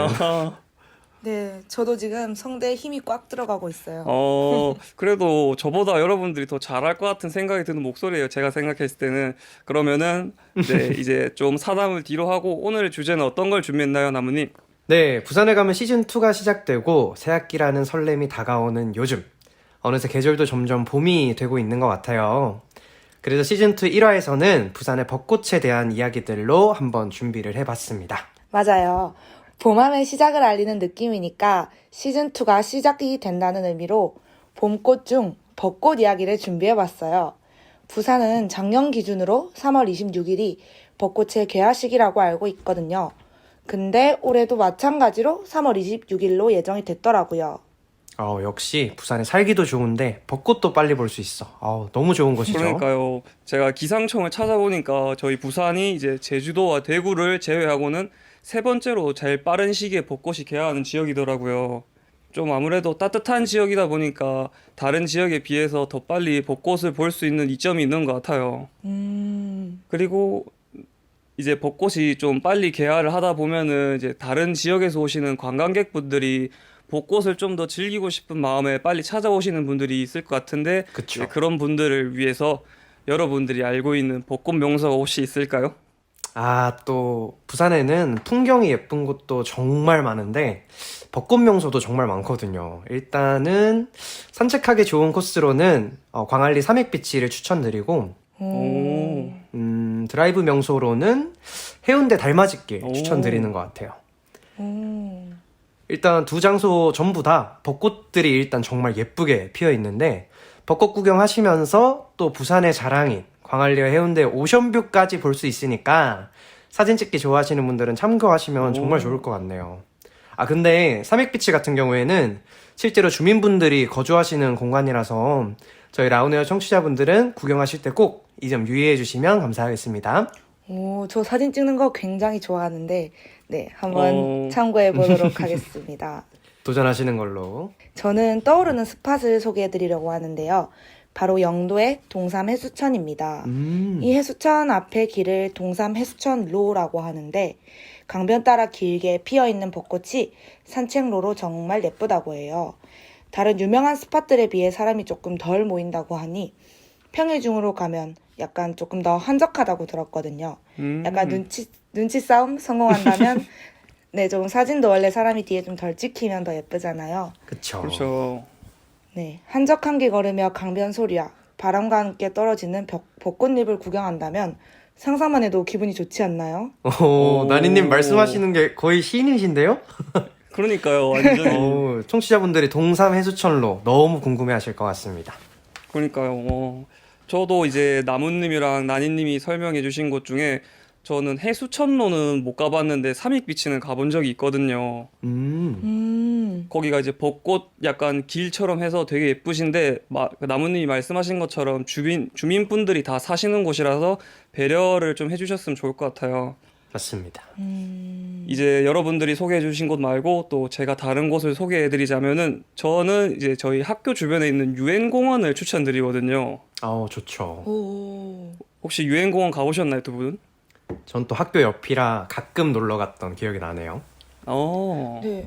저는 부산에 산 지 이제 1년 조금 덜 돼가지고, 네, 벚꽃 보러는 간 적이 없어요. 그냥 가보신 적은 있나요, 그러면? 아니요. 그냥 안 가봤어요. 그냥 가보는 그냥 안 거예요? 가보신. 네. 네. 거기가 근데 진짜 벚꽃이 좀 엄청 만개하는 장소는 아닌데 사이사이에 이제 들꽃들이랑 벚꽃이 함께 어우러져서 이제 그 공원의 의미가 또 추모를 하는 곳이라고 알고 있거든요, 저는. 그쵸. 그래서 거기 유엔군들이나 이제 그런 분들의 추모비랑 지나가는 사람들을 이제 꽃으로 배경을 보면은 와, 이것도 정말 한편의 그림 같은 느낌이 들더라고요. 그쵸. 또 의미 있는 공원이었네요. 네네. 네. 그리고 또 다른 명소를 저도 추천드리자면, 부산에는 많은 산이 있잖아요. 그쵸. 근데 그 중에서도 바로 황령산 벚꽃길이 굉장히 예쁜 것 같아서 추천드리고 싶어요. 좋죠, 거기. 황령산은 일반적인 산과는 조금 다른 느낌이 드는 장소거든요. 부산의 야경 맛집으로도 잘 알려진 장소이면서 자동차를 이용해서 올라갈 수 있기 때문에 등산에 대해 걱정이 드시는 분들도 가벼운 마음으로 벚꽃을 즐기러 갈 수 있답니다. 오. 네. 그런데 또 이게 개인적으로 황령산은 풍경은 정말 예쁜 것 같은데 가는 길이 조금 힘든 것 같아요. 그래서 좀 더 편하고 예쁜 곳은 없나요? 라고 질문해 주시는 라운에어 청취자분들께는 저희가 온천천 카페 거리를 좀 추천드리고 있는 것 같습니다. 동래구에 있는 온천천은 산책로에 만개한 벚꽃길 따라서 쭉 걷다 보면은 중간중간에 이쁜 카페들 정말 많이 나오거든요. 그래서 나니님처럼 카페에서 사진 찍는 거 좋아하시는 분들 가시면 정말 좋아하실 것 같습니다. 오. 감사합니다. 이게 맞춤 추천이죠? 이제 인스타 사진 찍으러 오시는 분들 되게 많은 것 같더라고요. 온천천 길이. 그쵸. 이번 봄에 한번 방문 예정해 보도록 하겠습니다. 예쁜 사진 많이 올려주실 거라고 기대해 볼게요, 한번 그러면. 네, 감사합니다. 한번 기대해도 되나요? 관심이 너무 부끄럽네요. 저희가 이야기를 하다 보니 좀 많은 장소가 나온 것 같아요. 그리고 또 이제 DJ들이 여러분들께 말씀드린 장소 이외에도 부산에는 많은 벚꽃 명소들이 존재하는데 이제 찾아오시는 분들이 찾아보시는 재미가 있을 것 같다고 생각을 드리고 이제 벚꽃 하면 또 축제가 빠질 수 없잖아요, 여러분. 그럼요. 그쵸. 이제 벚꽃 축제를 좀 진행하다 보면은 좀 행사가 굉장히 많이 동반되는 걸로 알고 있는데 여러분들은 이제 부산에 있는 벚꽃 축제에 혹시 가보신 기억이나 혹은 경험이 있으실까요? 저는 개인적으로 코로나가 심해지고 나서는 아예 축제 자체가 없었던 것 같고, 코로나 심해지기 전에는 대저생태공원에서 했던 벚꽃 축제 한번 가봤던 것 같아요. 오. 대저생태공원이 유채꽃이랑 그 핑크뮬리가 엄청 유명하다고 들었어요. 근데 벚꽃축제도 같이 하나 보네요. 네. 많은 분들이 아시다시피 대제생태공원은 전국 최대 규모로 구성된 유채꽃밭으로 좀 유명한데 그 주변으로 벚꽃길이 터널 같은 느낌으로 약간 조성이 되어 있어서 나름 벚꽃 명소로도 유명하답니다. 그런데 또 축제 기간에는 강서 낙동강 30리길 따라서 쭉 내려가시면 축제하는 장소 찾아보실 수 있는데 이제 또 거기서 맛있는 음식 사 먹는 게 축제 즐기는 방법 중 하나였거든요. 지금은 아마 못할 것 같지만 그런 것도 방법이었는데 마지막으로 낮에는 하얀 벚꽃 터널에서 산책을 즐기실 수 있다면 저녁에는 LED 조명으로 꾸며진 은하숲길을 걸을 수 있다는 점 참고해 주시면 좋을 것 같아요. 은하숲길. 옛날 생각이 나네요. 그리고 이제 나무님이 말씀해 주셨던 것처럼 많은 이제 저희가 구경거리도 있지만 이제 산책로 같은 경우에는 벚꽃을 보기 좋고 이제 지자체에서 행사가 진행되는 장소가 또 따로 있는데 그곳에서 이제 저희가 할 수 있는 프로그램으로는 이제 청소년 스타킹 혹은 벚꽃을 통한 네일아트, 가죽 공예 그리고 또 신기한 게 인력거를 통해서 벚꽃 구경을 가능하다고 알고 있거든요. 이건 저도 몰랐네요. 아, 그런가요? 가보셨는데 그 해보진 못하셨나 봐요, 그러면. 너무 빠르게 돌아다녀서 그런가? 아, 그러면 이제 나무님이 가보신 축제는 다양한 프로그램이 많이 있는 것 같아 생각이 드는데, 그러면 우리 나니님은 벚꽃 축제에 가본 경험이나 뭐 일화가 있을까요? 저는 좀 유명한 데인데 부산 근교에 창원에서 열리는 진해군항제에 가봤거든요. 네, 부산 이긴 아니긴 하지만 워낙 유명하기도 하고 진해군항제는 엄청나게 많은 페스티벌, 불꽃쇼, 막 굴락지 등 볼거리와 즐길거리가 해마다 300만 명 이상이 방문하는 국내 최대 봄꽃 축제라고 해요. 네, 근데 저도 이걸 어릴 때 가가지고 이런 프로그램들을 즐기진 못했고 그 푸드코트? 푸드트럭? 이런 데서 그쵸. 꼬지 하나 먹고 그냥 꽃 보면서 가족들이랑 갔던 기억이 있어요. 아, 그게 축제죠. 근데 코로나19 확산 방지를 위해 2020년도부터는 열리지 못하고 있는데 이번 연도에도 오미크론의 확산으로 인해 진해군항제가 취소됐다고 하는군요. 저도 개인적으로 군항제는 항상 친구들이 찍어놨던 사진으로만 봤는데 이렇게 많은 이벤트가 있는 줄은 저도 몰랐네요. 다음에 코로나 끝나면 꼭 저도 한번 도전해보는 걸로 해보겠습니다. 네네. 저도 이제 부산에 벚꽃 축제가 뭐 되게 많다고 듣긴 했는데, 저 실제적으로 가서 이제 축제를 즐긴 거는 나니님처럼 이제 진해 군항제뿐이라서 이제 나무님이 얘기해주신 생태공원도 있잖아요. 그쵸. 거기도 이제 약간 재미가 있을 것 같은데, 이제 나니님이 말씀한 군항제가 제가 겪은 이야기라 보니까 더 공감이 가는 것 같아요. 그건 또 그럴 수 있죠. 그쵸. 또 창원 주민이시니까. 그러면 이제 부산 내에도 막 또 다른 축제가 있는데 저희가 이걸 또 소개를 안 드리고 넘어가기엔 좀 그렇잖아요. 그럼요. 그래서 한번 소개해 드리자면 바로 삼락공원 벚꽃축제라는 곳이 있어요. 이게 부산 내에서도 엄청 크게 진행되는 축제라고 하더라고요. 네, 그렇다고 하더라고요. 음. 이 축제는 사상구에 위치한 삼락 생태공원에서 개최되는 축제입니다. 축제 분위기가 진해군항제랑 비슷하면서 조금 다르다고 하네요.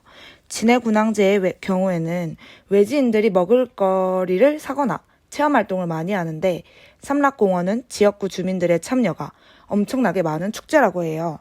마당놀이 같은 행사도 하는데 2019년도에는 치어리딩을 했다고 하네요. 오. 네, 저도 정말 특이한 행사라고 생각해요. 또 특이한 점으로는 같은 위치에서 또 다른 축제를 하는데 5km 걷기 대회라는 걸 함께 진행한다고 해요. 생각보다 제가 몰랐던 축제들이 정말 그쵸. 많네요. 그러니까요. 그러니까요. 그래도 일단 제가 걷는 거 좋아하니까 다음에 벚꽃 구경도 하고 5km 걷기 대회도 한번 도전해 보겠습니다. 좋습니다. 저는 나무님과 다르게 좀 걷거나 뛰는 유산소를 별로 안 좋아해서 그럴 수 있죠. 이제 걷기 대회보다는 옆에 있는 벚꽃 구경이나 축제를 즐기는 게 조금 더 재밌을 것 같다고 개인적인 생각이 들긴 하네요. 이제 저희가 앞서서 말씀드렸던 축제들이 좀 많았는데 지금은 아쉽게도 코로나로 인해서 대부분의 축제가 좀 중단이 되거나 아예 이제 취소가 돼버리는 곳이 많다고 해요. 네. 맞아요. 이게 정말 코로나 이제 오미크론 변이 이런 것들만 아니었으면은 저희 이제 부산에 가면 팀도 좀 친목 도모와 이제 팀워크를 위해 다 같이 놀러 가는 것도 좋을 것 같은데 저는 좀 아쉽게 생각이 들어요.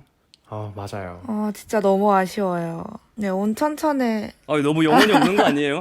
아니 진짜 아쉬워요. 원래는 대면으로 만나고 나니님은 혹시 라온에어 팀원들끼리 놀러 간다면 어디로 놀러 가보고 싶어요? 놀러 간다면이요. 이번 봄에? 네. 봄에. 봄이면 두 분 다 부경대 학생이시니까 제가 부경대로 놀러 가겠습니다. 좋네요. 네, 그쪽에 경대, 부경대 쪽에 놀 게 많다고 하더라고요. 근데 저는 딱 한 번밖에 안 가봐서 그쪽 분위기를 잘 몰라서 네, 같이 놀아주실 거죠? 그럼요. 당연하죠. 그럼요. 21학번이라고 안 껴주는 거 아닌가. 저희 그런 사람들 아닙니다.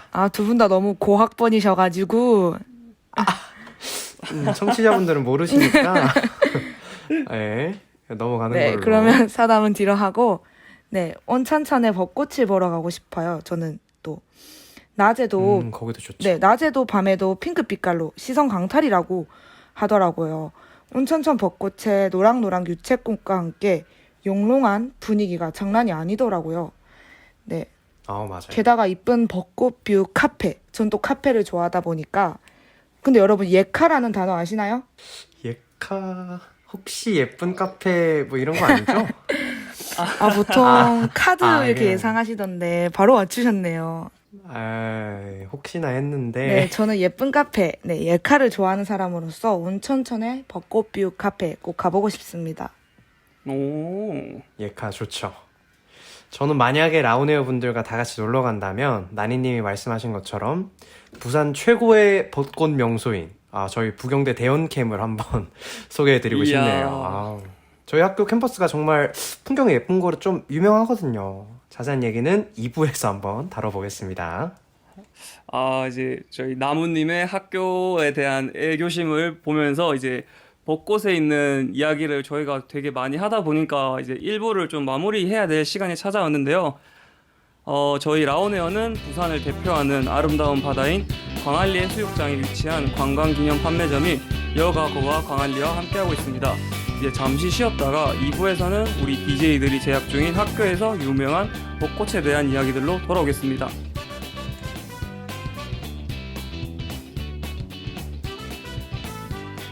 네, 금방 돌아왔습니다. 1부에서는 부산 내에서의 벚꽃 이야기를 해봤다면 이제 2부에서는 각자가 가장 익숙하거나 혹은 자기만 알고 있을 만한 장소에서의 벚꽃에 관한 이야기를 좀 해보려고 하는데요. 먼저 우리 나니님이 알고 있을 다른 사람에게 이 장소는 내가 꼭 추천해주고 싶다 하는 나만의 벚꽃 플레이스가 혹시 있을까요? 네, 저는 부산 근교인 김해 연지공원을 추천드리고 싶어요. 우선 저는 여기 연지공원을 매년 갈 정도로 김해 주민이지만 좀 되게 엄청 예쁜 스팟이라고 생각하거든요. 네, 엄청 큰 공원인데 벚꽃이 엄청 많이 만개해 있고 핑크빛 튤립과 함께 너무너무너무 예쁘거든요, 정말로. 튤립도 예쁘겠다. 네, 근데 핑크빛 튤립이 좀 유명한데 빨간색, 노란색, 이렇게 형형색색 예쁜 튤립이 엄청 많이 있고요. 또 엄청나게 커다란 호수와 호수를 지나갈 수 있는 다리도 있어서 낮에는 예쁘고 쨍한 색감과 햇빛과 함께 같이 사진 찍으면 너무 사진 스팟이고, 밤에는 산책 가면 호수에 비친 달빛과 건물들이 얼마나 예쁜지 호수를 자세히 보면 잉어들도 있답니다. 오. 네, 엄청 큰 규모의 공원이고 김해에서 탈 수 있는 전기 자전거도 저렴하게 대여가 가능하니 봄바람 휘날리며 피크닉 장소로 추천드립니다. 부산에서 30분이면 갈 수 있으니 부산 명소들에 다 방문을 해보셨거나 김해 방문 예정이신 분들은 봄에 방문하실 것을 꼭 추천드려요. 또 김해 사는 친구들한테 연지공원 관련 얘기 약간 흘리듯이 들은 적은 있는데 나래님 얘기 들으니까 다음에 한번 꼭 가봐야겠네요. 진짜 그러니까요. 저도 창원 사람이라서 김해가 멀지는 않아서 김해라는 곳은 좀 익숙한 장소긴 한데 이제 연지공원이라는 곳은 오늘 나니님을 통해 처음 알아가는 것 같거든요. 뭐 자전거도 네네. 있고 잉어도 있고 뭐 별게 다 있는 것 같은데, 그러니까요. 그러니까 진짜 다음번에 제가 시간이 꼭 된다면 한번 가보도록 할게요. 그럼 이제 나니님을 이어서 나무님이 이제 나만의 핫플레이스를 추천해 줄 만한 곳이 있을까요? 또 사실 제가 또 1부 마지막에 약간 얘기를 했지만 개인적으로 감히 부산에서 가장 예쁜 캠퍼스라고 얘기할 만큼 부경대 캠퍼스가 정말 예쁘거든요. 특히 또 벚꽃 폈을 때 캠퍼스 딱 들어가면 뭐야, 눈에 색채 필터 꼈나? 라는 생각 들 정도로 엄청 예쁜 풍경을 가진 곳입니다. 다른 학교였으면 제가 무슨 오버하지 마세요 할 것 같은데 이건 정말 저도 인정하는 게 정말 맞다고 생각을 하거든요. 그럼요. 저도 이제 부산에 벚꽃이 이쁜 장소가 되게 많다고 느끼긴 하는데 확실히 이제 저희 대부경대학교 캠퍼스 내에 있는 벚꽃들이 정말 예쁘다는 생각이 많이 들긴 하더라고요. 그럼요. 뭐 멀리 갈 필요 없이 정말 봄만 되면은 이제 학교 등교하면서 그 학교에 펴져 있는 벚꽃들 구경할 수 있다는 게 전 너무 좋은 것 같더라고요. 부경대 핑크 캠퍼스. 네, 유명하다고는 들었는데 조금 궁금해지네요. 네, 하지만 저희 동아대학교도 지지 않습니다. 동아대학교에는 세 가지 캠퍼스가 있거든요.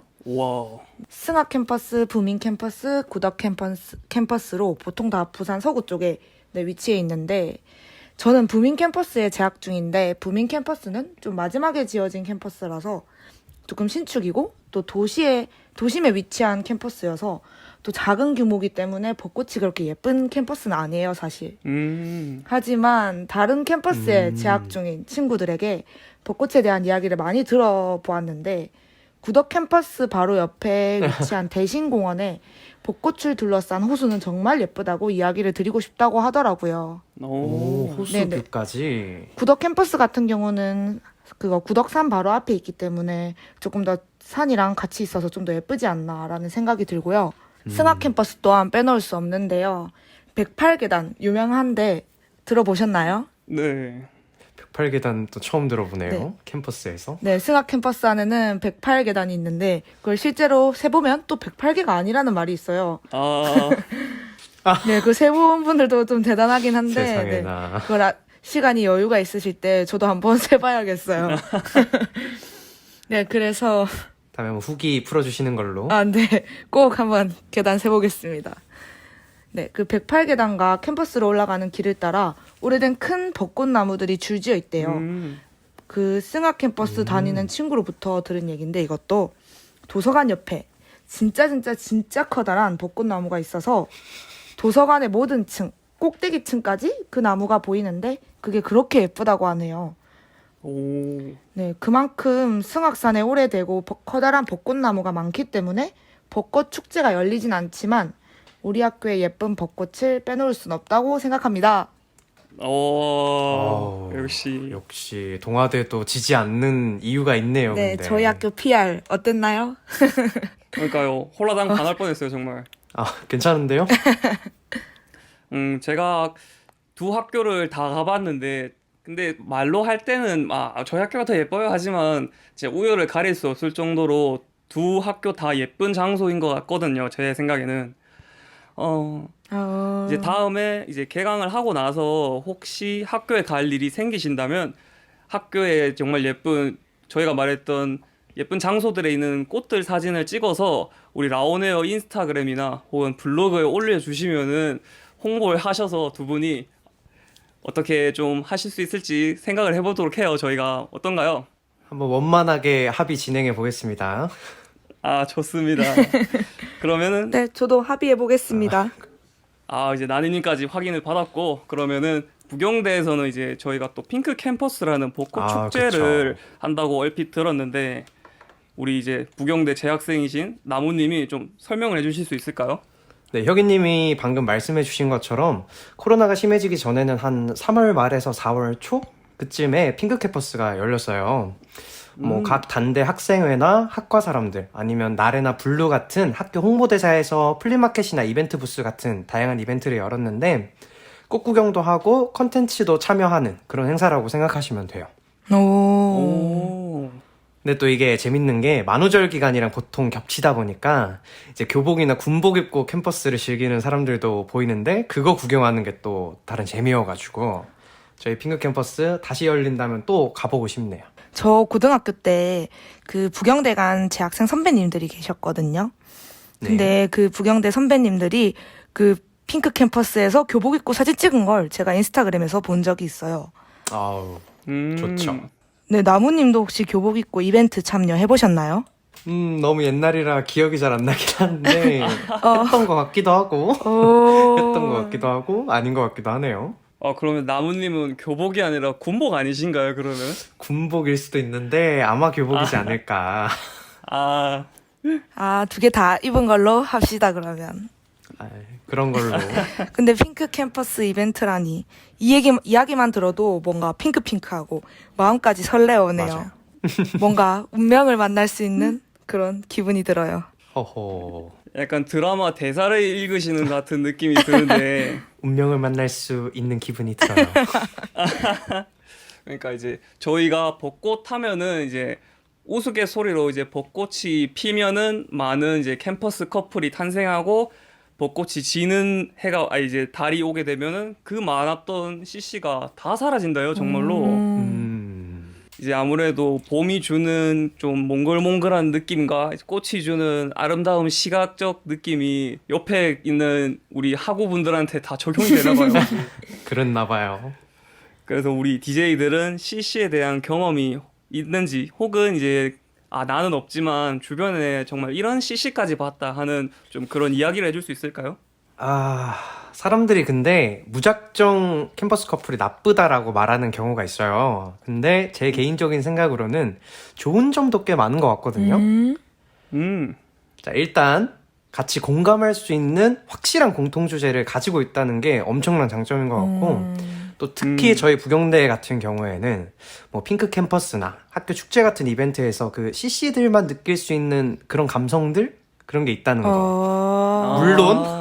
물론 저는 핑크 캠퍼스나 학교 축제 때 부스에서 일한다고 그런 감성을 느껴본 적은 없지만 주변에서 CC였던 친구분들 얘기 들어보면 좋았다고 하시더라고요. 네, 그랬답니다. 근데 너무 네. 네. 너무 좀 부정하시는 게 약간 의심이 되지만 네. 다들 여기서 멈춰주세요. 여기서 멈춰주세요. 네, 알겠습니다. 나무 보호해주는 걸로. 네, 그럼 나무님 여기까지 보호해드리고, 저는 21학번으로서 OT, MT도 못 가봐서 저는 인연이 별로 없었지만 저희 과에서 CC가 아이고. 꽤 있더라고요. 네. 저는 역시. CC나 캠퍼스 커플, 뭐 사내 연애, 뭐 길게 봐서는 그런 것까지 할 생각이 전혀 없거든요. 네, 저는 요즘 보는 드라마에서 사내 연애에 대해 잔혹사 이런 이야기를 좀 봐가지고 네, 그런 좀 무섭더라고요. 근데 보기만 해도 조금 설레고 조금 콩닥콩닥하고 그런 게 있긴 해요. 네. 벚꽃이면 사라진다는 말도 있지만 오래오래 만나는 CC들도 주변에 꽤 있더라고요. 그것도 그런 것 같아. 맞아요. 정말 말 그대로 케바케인 것 같아요.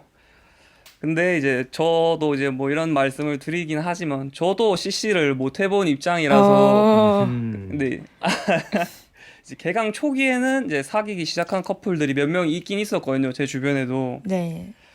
근데 대부분의 커플들은 좀 몇 명은 헤어지는 것 같았지만 그래도 잘 사귀는 것 같더라고요. 그건 맞아요. 네, 이제 신입생 때 사귀었던 친구들은 이제 정말 군대를 기다려줬던 친구들도 있고 해서 제 생각에 이제 벚꽃 질 때 헤어지는 커플들이 있다는 말보다는 이제 좀 더 오래 사귀는 커플이 많다라고 생각이 들어요. 근데 저도 대학에 오기 전에는 대학교 관련 드라마나 웹툰들 많이 보고 아하. 환상을 좀 많이 가졌어요, 사실. 세상에나. 네, 현실은 코로나 때문에 뭐 대학을 많이 즐기지는 못했지만 그래도 제가 학교를 가긴 갔잖아요. 네. 그쵸. 네, 그 그렇죠. 학생회 선배님들도 본 적 있고 뭐 지나가시는 남성분들도 많이 봤는데 치인트를 보면서 제가 유정 선배 같은 선배들도 있지 않을까 아차. 네, 라는 생각을 가지고 왔지만 어디 계신 거죠? 아하. 이게 맞나. 저도 이제 그 웹툰이랑 드라마까지 다 봤는데 현실에서는 그런 정말 키가 190 가까이 되시고 그쵸. 코가 완전 칼날 같은 유정 선배님은 존재할 수가 없는 분인 것 같더라고요. 이게 참 치인트가 제 기억으로는 혁이 씨랑 제가 새내기일 때 방영된 드라마로 알고 있는데 너무 미안하게도 이제 제 후배로 들어오는 친구들이 그 드라마 보고 엄청난 꿈을 꾸고 왔을 거 아니에요. 맞아요. 맞아요. 근데 하필 또 그 친구들 OT 때 제가 MC를 맡아서 진행을 했는데 그 슬퍼 보이는 눈빛들이 아직 잊혀지지 않는 것 같습니다. 그 슬퍼 보이는 눈빛이 아니라 정말 동경의 눈빛일 수도 있잖아요. 그쵸. 나무님이 유정 선배가 될 수도 있죠. 거기서 더 말하면 나무를 지켜주지 못하는 더 슬퍼지게 만드시는 말일 수도 있답니다. 그래도 이제 OT 때 MC까지 맡으실 정도면은 좀 그래도 선배 미가 좀 낭낭하신 그런 캐릭터셨나 봐요. 그냥 할 사람이 없기도 했고 제가 또 진행하는 걸 좋아해서 역시 야무지게 했던 것 같네요. 라오네오 DJ. 그럼요. 거들먹. 근데 저희가 이제 치인트랑 이제 학교의 새내기 분들 이야기를 하다 보니까 벌써 마무리를 조금 해야 될 시간이 찾아온 것 같은데 저희 오늘 녹음의 테마가 봄이잖아요. 저 그쵸. 이제 봄 하면은 또 새 학기, 새 시작을 조금 알리는 계절 같은 느낌이 많이 들잖아요, 네. 우리가. 아, 맞습니다. 저희가 이제 방송을 하는 동안 혹은 이제 새해가 시작되면서 내가 이것만큼은 꼭 해내야 되겠다 하는 이제 소망 같은 것들이 이제 DJ들이 가지고 있을지 모르겠지만, 네, 아직까지 없다면은, 만약에 없다면은 이제 그럼 오늘 방송에 대한 소감이라도 좀 한마디씩 해주실 수 있을까요? 네, 저는 오늘 수강 신청을 이제 마무리했거든요. 이제 아하. 확정된 시간표가 나왔는데 이걸 보면서 뭔가 새 학기를 시작하는 마음이 좀 붕 뜨고 열정이 좀 가득해지잖아요. 처음에는.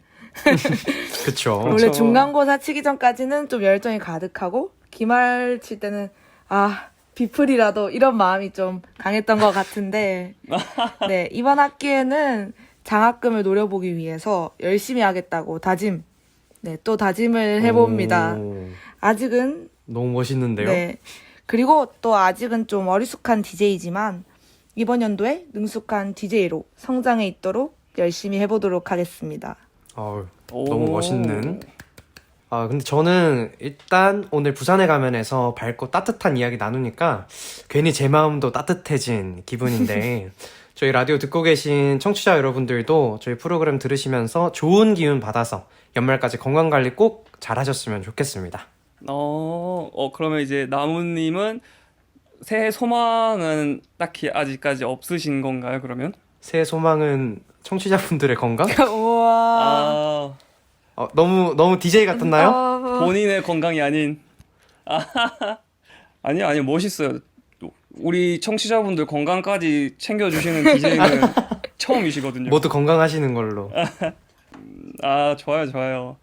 좋습니다. 이제 부산에 가면 1화인 이제 부산의 벚꽃편은 우리 DJ들의 소감과 혹은 목표 이제 그런 것들을 들어보았는데 저는 이제 오늘 녹음을 하면서 제가 작년에 부산에 가면을 처음 녹음을 했을 때 기억이 나기도 하고 해서 정말 재미도 있지만 지금 벌써 혀가 꼬이기 시작하는데 부담이 정말 많이 됐거든요. 제가 이런 좀 많은 분량을 받아가는 것 같아서. 아니요, 너무 잘해주셨어요. 그럼요. 잘하고 있는데 왜. 그런가요? 여러분들이랑 같이 해서 그런가 봐요. 너무 DJ인데요? 이것도 너무 DJ스러웠나요? 너무 DJ인데요. 그러면 끝까지 DJ 같은 모멘트를 좀 유지하면서 앞으로 더욱더 열심히 하면서 매끄러운 방송을 만들겠다는 약속을 드리면서 이만 마무리를 하도록 하겠습니다. 제작의 라온에어, 기획 장연아, 작가 전상혁, 진행 장난이 박성진, 전상혁이었습니다. 부산 청년들이 들려주는 이야기, 부산에 가면은 더욱 알찬 부산 이야기들로 3월 29일에 다시 만나요. 그럼 안녕.